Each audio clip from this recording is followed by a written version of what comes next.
Hey, what is up guys? I'm KBHD here, and welcome to my setup tour for early 2018. So I just updated my kit, which is always linked in the description below.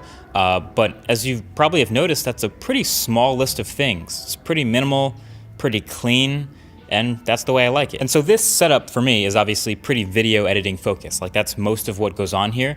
And so that explains most of what you're about to see that's on the desk, that's around the desk, because that's what I do here. But it's finally different. This was a Mac Pro dual monitor setup for a little while. A couple of years went by and it didn't really change that much, but now that it's actually different, and I kind of mentioned I might be doing this soon, this is the new setup. So let's do it. So I guess the first thing I should talk about is the desk itself. So this is, or was, a NextDesk Air Pro. I say was because the company that makes this actually changed their name to XDesk. So I'll link that below. But this is actually a custom size of it. It's bigger than the normal Air Pro, and it's a motorized desk. So there's 4 motors, 1 in each leg, and you can lower it to a sitting height or raise it up to a standing height. There's presets, so I don't have to know where it is. It just kind of stops. It's pretty convenient. So I spend a lot of time here, obviously. This was one of the first pieces of furniture in the entire studio when I first started putting it together. It's obviously one of my favorites. I've owned a lot of desks in my day, and this one is really nice. For having a motor in each leg, it goes up and down pretty smoothly and pretty quickly and quietly. And it also came with a glass top, but I don't really use that at all. I just use straight metal. It comes in white and you can choose the leg colors. I went with the black legs. Fun fact, the Apple Watch is not very good at telling when I'm standing up or not. Like I stand up all the time, but then the ring will tell me to stand up while I'm standing up. Anyway, that glow back there on the back, that is a Philips Hue light strip attached to the back of the desk. You can get different versions of this on Amazon for different prices, but I like the Philips Hue one because I already had Philips Hue stuff, and you can obviously change the color with the app, but I mostly leave it white. Also on the wall behind the desk, a lot of people have questions about what this is. This is a perfectly aligned acoustic foam and fiberglass panel array. This is also one of the first things in the studio. Very proud of it. So now to get to the things on the desk, it would make sense to go left to right like we usually do with these. So that brings us all the way over here on the left to the studio monitor slash speaker behemoth, the Yamaha HS8. And these things are amazing. These are an absolute workhorse, and it's another thing I've had for a while, since way before there was a studio or anything like that. They are capable of incredible things way beyond what I'll ever need. It's an 8-inch woofer and a 1-inch tweeter, and they're internally amplified. And the whole idea of a studio monitor, obviously, is to provide as accurate and neutral reference audio as possible. These do that as well as any I've ever heard. And they're sitting on these isolation pads, basically foam and fiberglass blocks from Auralex. You can get fancier ones if you want, but these do the job just fine, which is to prevent the desk that it's on from vibrating or rattling. Actually, Yamaha also does make an HS7 and I believe an HS5, so much smaller versions of this, because this cabinet is huge, but I'll try to link those below. As a matter of fact, I'll try to link everything I name drop or talk about in this video right below that like button.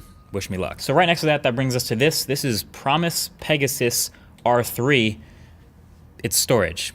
It's just storage. This is a Thunderbolt 3 external RAID array, 8 hard drives, 10 terabytes each, so that makes 80 terabytes of fast access RAID storage. It's all hard drives, but it's also super quiet, just one fan in the back. I was actually using one of these with the Mac Pro before, but with an adapter because it doesn't have Thunderbolt 3. So now finally with iMac Pro, I don't need an adapter, and speeds are pretty great. But this is entirely for archiving right now. So previous videos, unseen footage, all that, safe and sound. So that brings us, of course, to the iMac Pro. This is the one I've had since before it came out. This is the one I made a video about. It's the all-in-one, non-upgradable workstation performance machine from Apple. And I gotta say, I'm actually really liking it. So now, I ordered a fully maxed out 18-core version.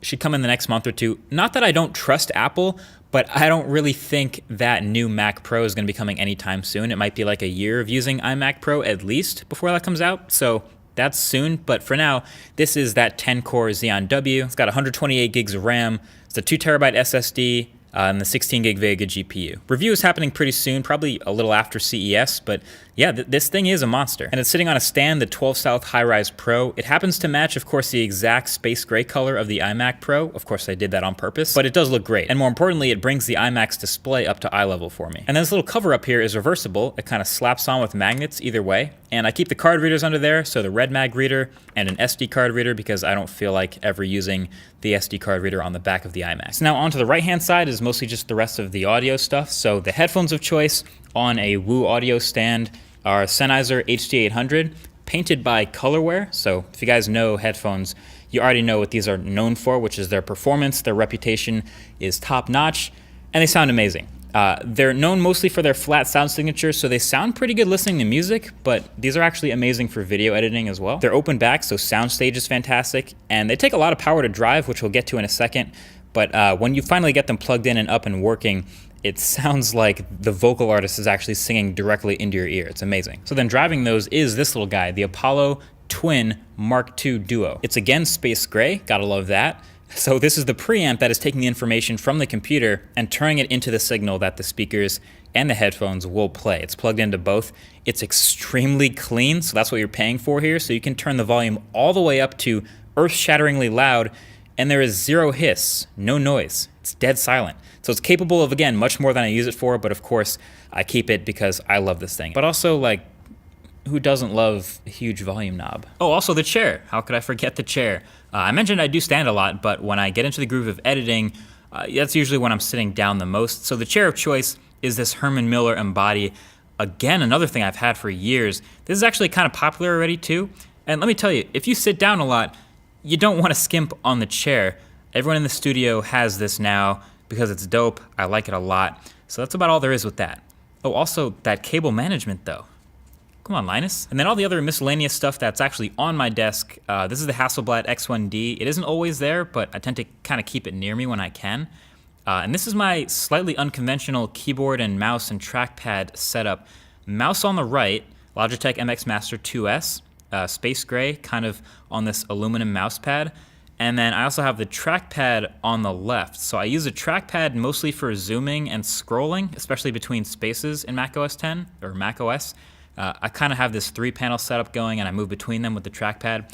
But then for everything else, I use the mouse. So I'm not lefty, I just have like a certain weird way of doing things. People always seem to think it's odd, but that's the way it is. My smartphone of choice is sometimes also on my desk. Right now it's Pixel 2 XL, Panda, an iPhone 10, and this is also the new white OnePlus 5T. They actually just came out with this little white version, which I've been using for a bit, and I'm a huge fan actually of the colored power button again. Seriously hoping this becomes a thing. And also, if you're interested in it, we're gonna be giving away some of these on Instagram, so stay tuned over there for a post coming up and the chance to win this phone. We got our red mags over here on the right, some of the new business cards, a microfiber, sometimes my water bottle makes its way over there. But yeah, that's pretty much it, unless I bring something else over here that I'm testing or starting to use. Now, before we even get to this part of the video, I'm sure someone's already looked up how much each of the things costs and like made a spreadsheet out of it in the comments. But before you even think about it that way, not all of this happens at once, obviously, in one move. Like I said, I've had this desk for about 6 years now. I've had the speakers for about as long. This chair, I've had versions of this chair, broke it, got another one. It's kind of comes together with time. The peripherals you grow into, the computer that evolves over time. But bottom line, this is all for me to make it as frictionless as possible for me to turn footage into videos. And so it's what works for me. I think there's 2 ways to watch setup tour videos. One would be just you watch one and then you go out and try to copy it exactly. You try to duplicate what you saw. But number 2 is you kind of look through it and you gather inspiration from different parts of it. You get ideas about how to modify your own setup. And I think that's the way I watch most setup tour videos, and I think that's what I hope you get out of this, is ideas for maybe you do want to make it cleaner or more minimal, or you get ideas from the way I set things up. That's what I hope you get out of it in this glimpse into what I use to make videos. So that is it. That is the early 2018 iMac Pro MKBHD setup tour. If you have any ideas or if you have any comments, feel free to leave them down below. Again, I'll try to link everything I talked about in the description. But that's pretty much it. Thanks for watching. Talk to you guys in the next one. Peace.